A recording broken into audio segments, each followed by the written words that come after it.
Welcome back again for the new class of for class 12th, sorry, uh, engineering graphics. Here also again we are uh, talking about the isometric projection of a hexagonal prism. Yes, in the earlier class we talk about the pentagonal prism. The difference in today's problem and the previous problem is that uh, the pentagonal prism was resting on its base, यानी कि it was resting on pentagonal surface. It means pentagon is parallel to HP. And in this particular question which you are seeing in the camera, it is a hexagonal prism with one of its base parallel to VP. The difference is today's question the base is parallel to VP. The earlier question the base was parallel to HP because it was resting on the base. Today it's not on base, it's on the face, यानी कि lateral surface पे वो rest कर रहा है और इसका मतलब रेक्टेंगुलर सरफेस पे रेस्ट कर रहा है हमारा हेक्सागोनल प्रिज्म। और इसमें डायमेंशन भी दे रखी है, edge of the hexagon is 30 mm और एक्सेल हाइट यानी कि जो उसकी लंबाई या ऊंचाई है, क्योंकि आज के केस में जो हेक्सागन है जो प्रिज्म हमारा लेटा हुआ है तो उसकी लंबाई की बात करेंगे, एक्सेल लेंथ लिखा हुआ है। In earlier question it was mention axial height, दोनों का मतलब एक ही है, इट इज़ द लेंथ और height of the prism. It is 60 mm in this particular case. और all the dimensions we should take, हमें जो भी लेनी है वो आइसोमेट्रिक स्केल से लेनी है। तो इस क्वेश्चन को आपको हेक्सागन बनाना है, और हेक्सागन क्योंकि उसका एक लेटरल सरफेस यानी कि हेक्सागन की एक सरफेस ऑब्वियस है कि वो HP के ऊपर आएगी, तो हमारा जो हेक्सागन बनेगा वो कुछ इस तरह से बनेगा जो मैंने ऑलरेडी आप लोगों के लिए बना रखा है। आप देखिए ये हेक्सागन बनेगा इस तरह से, और इसको मैंने एनक्लोज भी कर दिया है सर रेक्टेंगल के अंदर। और रेक्टेंगल के अंदर एनक्लोज करने के बाद इसकी नेमिंग कल जैसे हमने मतलब पिछली क्लास में जो हमने किया था उसके हिसाब से हम इसकी जो भी नंबरिंग या नेमिंग करनी है वो आपके हिसाब से आप कर लेंगे। इसको रेक्टेंगल में मैंने इसको एनक्लोज किया है, इसकी सेंटर लाइन हमने ड्रॉ कर दी है। और ये सब हम करने के बाद क्योंकि हमारी hexagonal surface parallel to VP है, तो यहाँ हम जो अब पैरेललोग्राम बनाएंगे, देखिए ध्यान से, ये जो पैरेललोग्राम हम बनाएंगे यहाँ पर वो 30-30 पे इंक्लाइंड नहीं होके 90-30 पे इंक्लाइंड होगा। This is the main difference जो आपको समझना है कि 90-30 पे इंक्लाइंड होने के बाद बाकी सभी चीज़ें हमारी एज इट इज़ रहेंगी जो हमने कल किया था। हम यहाँ से डायमेंशंस को कॉपी करेंगे, सारी डायमेंशंस इधर लेके आ जाएंगे हम one by one. This is the first point of the hexagon, this is the center line of the hexagon, center line of the hexagon, this is the end point of the edge, this is the end point of the edge. Then from A to center line, this is the point A to center line, O to center line, same dimension हमारी almost ऊपर भी आ जाएंगी, तो हम ऊपर भी same dimensions को ले जाएंगे। और यहाँ पर हमें ध्यान क्या रखना है कि फ्रंट डायरेक्शन ऑफ व्यूइंग के सामने आ रहा है, तो जो फ्रंट हेक्सागन है वो हमें कंप्लीट नज़र आएगा, तो यहाँ पर हम इसको तो कंप्लीटली ड्रॉ कर देंगे with the help of scale and pencil. हम इसको कंप्लीटली ड्रॉ कर देंगे लाइक दिस। हम इसको मिलाएंगे, मीन्स डार्क कर देंगे, कोई भी हिडन सरफेस हमारी नहीं है इसके अंदर। अब इसको कंप्लीटली ड्रॉ करेंगे।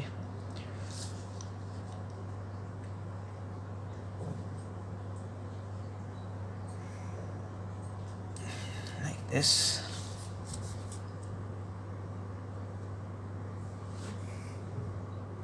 this,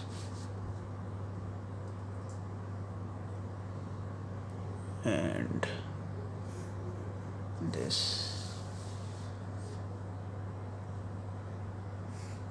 this.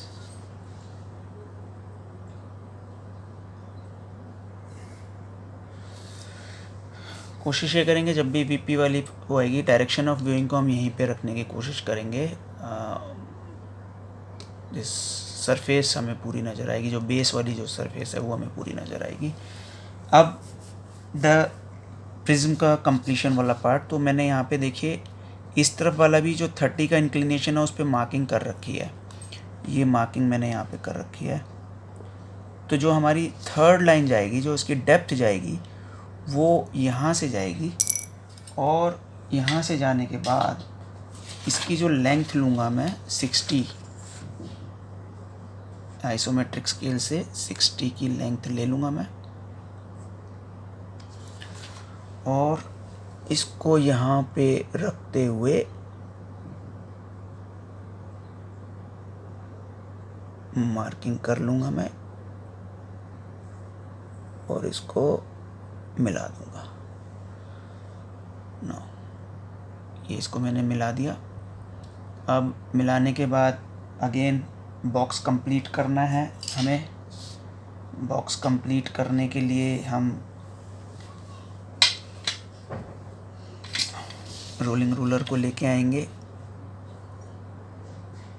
रोलिंग रूलर बहुत ही काम आसान कर देता है।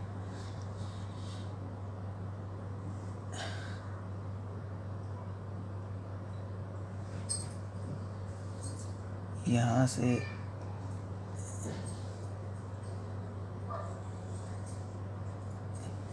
This is the procedure of completion of box जो कल हमने बनाया था, लेकिन आपको ये कोशिश करनी है कि इस बॉक्स को बहुत हल्का बनाना है, और बहुत हल्का बनाने के लिए ही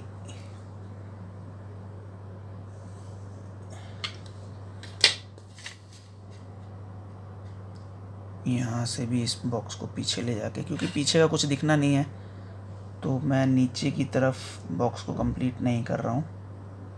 देखिए मैं सिर्फ ऊपर से बॉक्स को कंप्लीट कर रहा हूँ, और ये जो डायमेंशन हमारी जाएगी ऊपर वाली, ये भी पीछे वाली साइड तरफ हम इसको एज इट इज़ कॉपी कर लेंगे, सेंटर लाइन वाली भी।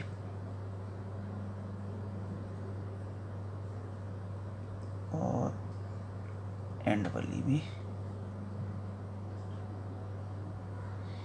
ऐसे ही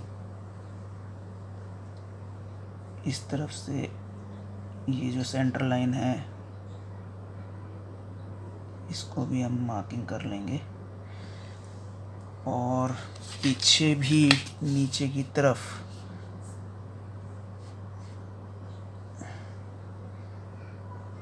हमें इतना तो लेना ही पड़ेगा, ये वाला हिस्सा।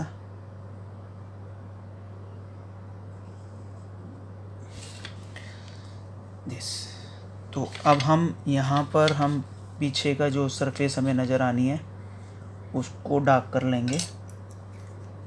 ये सरफेसेस हमें नज़र आएंगी इधर, इस पॉइंट से इस पॉइंट तक ये नज़र आएगा, और इस पॉइंट से इस पॉइंट तक ये नज़र आएगा हमें, इस पॉइंट से इस पॉइंट तक ये नज़र आएगा। बाकी सब हिडन सरफेसेस हो जाएंगी, कोई भी सरफेस हमें नज़र नहीं आएगी। और बाकी हम ऊपर इसको मिला देंगे, क्योंकि ये सरफेस ऊपर नज़र आएगी। जो चीज़ हमें नज़र आएगी विजिबल होगी, हम उसको डार्क मिला देंगे। ये मिला दिया हमने, ये सरफेस हमें विजिबल होगी।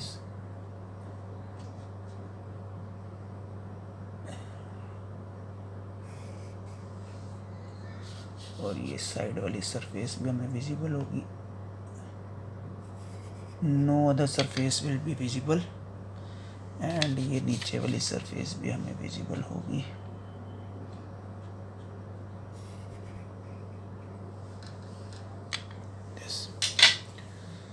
बाकी चीज़ें जो हमें विजिबल नहीं होंगी हम उसको साफ करने की कोशिश करेंगे।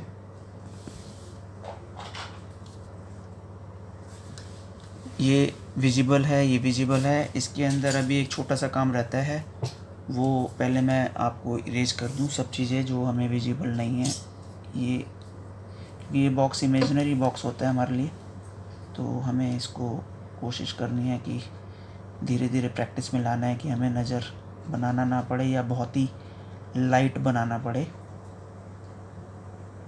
तो बनाएंगे, लाइट बनाएंगे बहुत ज़्यादा पेपर में, नहीं तो हम कैसे प्रूव करेंगे कि हमने कैसे बनाया इसको। तो इसको बहुत लाइट बनाना है। ये विजिबिलिटी क्योंकि मुझे डार्क इसलिए बनाना पड़ा कि आप लोगों को थोड़ा शो करना था। ये रेस्ट ऑफ द थिंग्स मैं इरेज कर रहा हूँ ताकि आपको कंफ्यूजन ना रहे। ये हमारा हेक्सागोनल प्रिज्म लगभग बन के तैयार है। यहाँ पर जो हमें करना है वो सेंटर लाइन को बनाना है।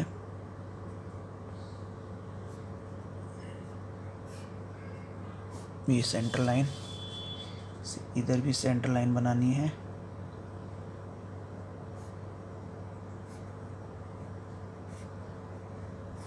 ये इंटरसेक्टिंग पॉइंट नज़र आना चाहिए ज़रूर। सेम हम पीछे भी सेंटर लाइन बनाएंगे, क्योंकि सेंटर लाइन क्यों बनानी है पीछे उसका मैं रीज़न बताऊंगा आपको। क्योंकि ये इंटरसेक्टिंग पॉइंट हमें चाहिए होता है जो कि एक्सिस के लिए ज़रूरी होता है। एक्सिस के लिए हमें ज़रूरी होता है।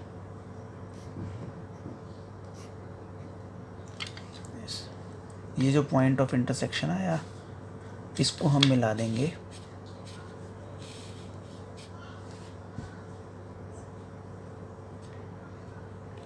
और एक्सिस भी लाइक सेंटर लाइन ही जाती है। अब ये हमारे पास कंप्लीशन हो गया है।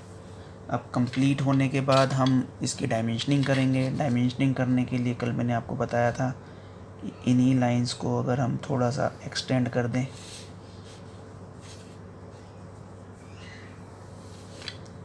और एक्सटेंड करने के बाद फिर यहाँ पे डायमेंशन लाइन बनाएंगे। This is the dimension line. और फिर यहाँ पर एरो हेड्स बनेंगे, थोड़े छोटे बनाने हैं और बहुत हल्का फिल करना है उनको। ये 60 हो गया। और एक साइड बनानी है हमें। साइड में हम इसको एक्सटेंड कर सकते हैं, इसको एक्सटेंड कर दिया और इसके पैरेलल यहाँ पे लाइन बना दी।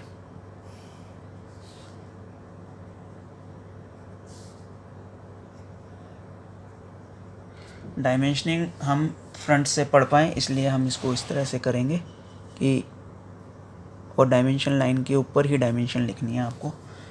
ये देखिए, अगर मैं आपको पास से दिखाता हूँ जो फिगर हमारी बन के आई है, ये हमारी हेल्पिंग फिगर है।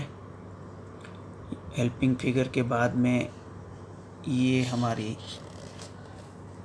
Isometric projection of the hexagonal prism है जिसमें डायमेंशन है। अभी हाँ, एक चीज़ रह गई है, direction of viewing.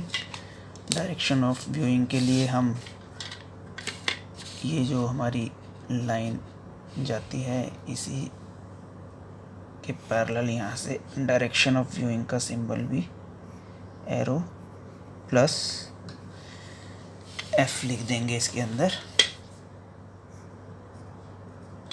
This is direction of viewing हो गई हमारी तैयार।